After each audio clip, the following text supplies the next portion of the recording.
ನಮಸ್ಕಾರ ಎಲ್ಲರಿಗೂ. ವರ್ಷ ಅಡುಗೆ ಮನೆಗೆ ಸ್ವಾಗತ. ಫಸ್ಟ್ ಟೈಮ್ ನಮ್ಮ ಚಾನಲನ್ನು ನೋಡ್ತಾ ಇರೋರು ಸಬ್ಸ್ಕ್ರೈಬ್ ಮಾಡಿಕೊಂಡು ನೋಡಿ.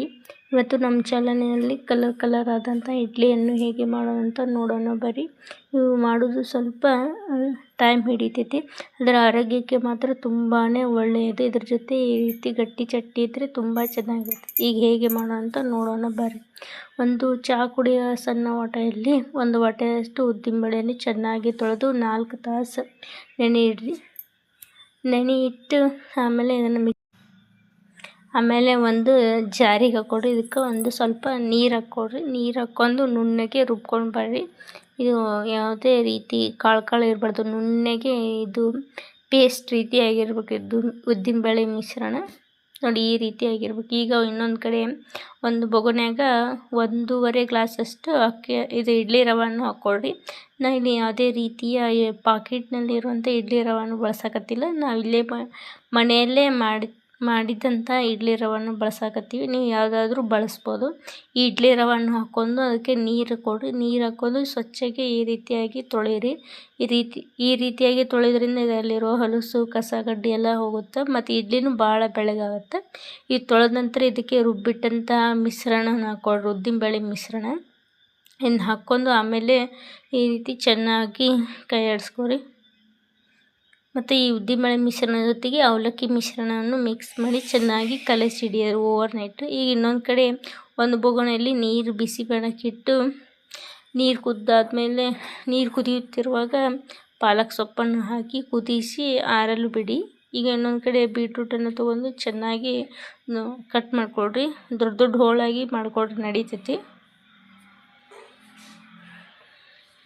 ನೋಡಿ. ಈ ರೀತಿಯಾಗಿ ದೊಡ್ಡ ಹೋಳು ಮಾಡ್ಕೊಂಡು ಒಂದು ಜಾರಿಗೆ ಹಾಕ್ಕೊಳ್ರಿ.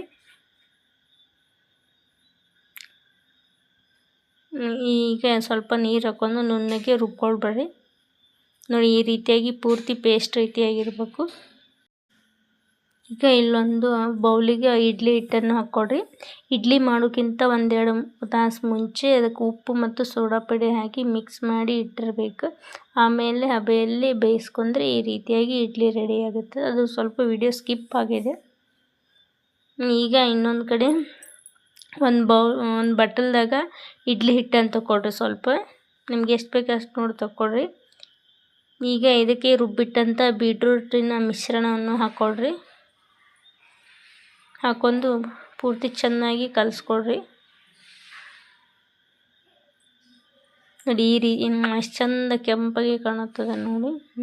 ಇದು ಆರೋಗ್ಯಕ್ಕೆ ತುಂಬಾ ಒಳ್ಳೆಯದು. ಬೀಟ್ರೂಟ್ ತಿನ್ನೋದ್ರಿಂದ ರಕ್ತ ಹೆಚ್ಚಾಗುತ್ತದೆ.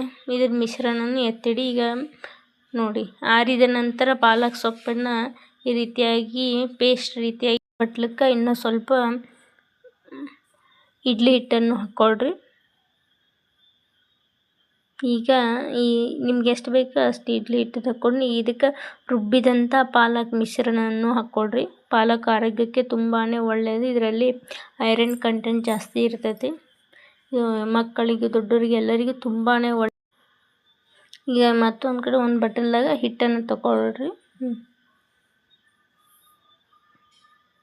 ಇದಕ್ಕೆ ಒಂದು ಅರ್ಧ ಚಮಚದಷ್ಟು ಅರಿಶಿನ ಪುಡಿ ಹಾಕ್ಕೊಂಡು ಚೆನ್ನಾಗಿ ಕಲಿಸ್ಕೊಳ್ರಿ. ಈ ರೀತಿ ಮಾಡೋದ್ರಿಂದ ಅದು ಇಡ್ಲಿ ಹಳದಿ ಕಲರ್ ಬರ್ತಾವ್ರಿ ನೋಡಿ. ಈ ಮಿಶ್ರಣ ರೆಡಿ ಮಾಡಿ ಇಟ್ಕೊಳ್ರಿ. ಈಗ ಇಡ್ಲಿ ಪಾತ್ರೆಗೆ ಸ್ವಲ್ಪ ಎಣ್ಣೆ ಹಚ್ಕೊಳ್ರಿ.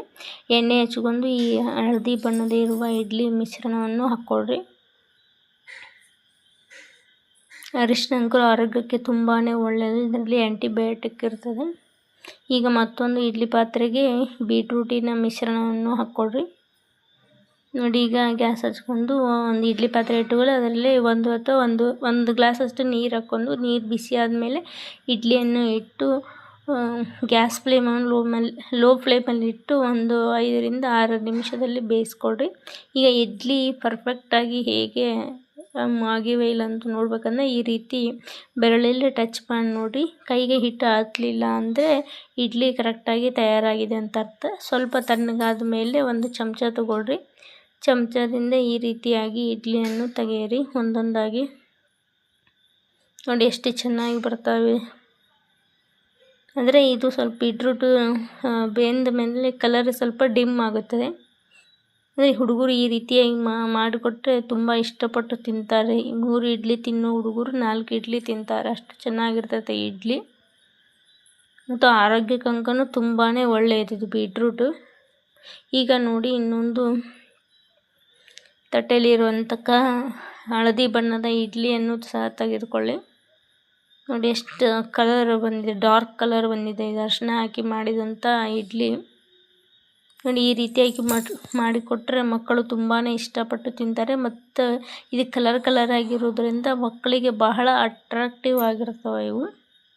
ಈಗ ನೋಡಿ ಇನ್ನೊಂದು ಇಡ್ಲಿ ಪಾತ್ರೆಗೆ ಪಾಲಕ್ ಹಾಕಿರುವಂಥ ಇಡ್ಲಿ ಮಿಶ್ರಣವನ್ನು ಹಾಕ್ಕೊಡ್ರಿ. ನೋಡಿ ಪಾಲಕ್ ತಿನ್ನೋಕೆ ಯಾರು ಒಲ್ಲೆ ಅಂತಾರೆ ಅವರಿಗೆ ಈ ರೀತಿಯಾಗಿ ಮಾಡಿಕೊಟ್ರೆ ಆರಾಮ್ ಚಲೋ ಆಗುತ್ತೆ ಅವರಿಗೆ. ಅವ್ರ ದೇಹದಲ್ಲಿ ಪಾಲಕ್ ಅಂಶ ಹೋಗುತ್ತದೆ. ಈಗ ನೋಡಿ ಗ್ಯಾಸ್ ಮೇಲೆ ಇಡ್ಲಿ ಪಾತ್ರೆ ಇಟ್ಕೊಂಡು ಸ್ವಲ್ಪ ನೀರು ಹಾಕ್ಕೊಂಡು, ನೀರು ಬಿಸಿ ಆದಮೇಲೆ ಈ ಇಡ್ಲಿ ತಟ್ಟೆಯನ್ನು ಇಟ್ಕೊಳ್ರಿ. ಈಗ ಮುಚ್ಚಳ ಮುಚ್ಚಿ ಒಂದು 5 ನಿಮಿಷ ಬೇಯಿಸ್ಕೊಳ್ರಿ. ಈಗ ನೋಡಿ ಬೆಂದು ಸ್ವಲ್ಪ ತಣ್ಣಗಾದ ನಂತರನ ತಗೊಳ್ರಿ ಇಡ್ಲಿ. ಪೂರ್ತಿ ಲೈಟಾಗಿ ಇಡ್ಲಿ ಬಿಸಿ ಇರುವಾಗ ಇಡ್ಲಿ ಪಾತ್ರೆಯಿಂದ ತಕ್ಕೊಳ್ರಿ. ಮತ್ತು ನಮ್ಮದು ಇನ್ನೊಂದು ಚಾನಲ್ ಇದೆ, ವರ್ಷಾ ವ್ಲಾಗ್ಸ್ 84 ಅಂತ. ಅದರ ಲಿಂಕನ್ನು ಡಿಸ್ಕ್ರಿಪ್ಷನಲ್ಲಿ ಕೊಟ್ಟಿರ್ತೆ, ಹೋಗಿ ನೋಡಿ ಸಬ್ಸ್ಕ್ರೈಬ್ ಮಾಡಿ. Thanks for watching.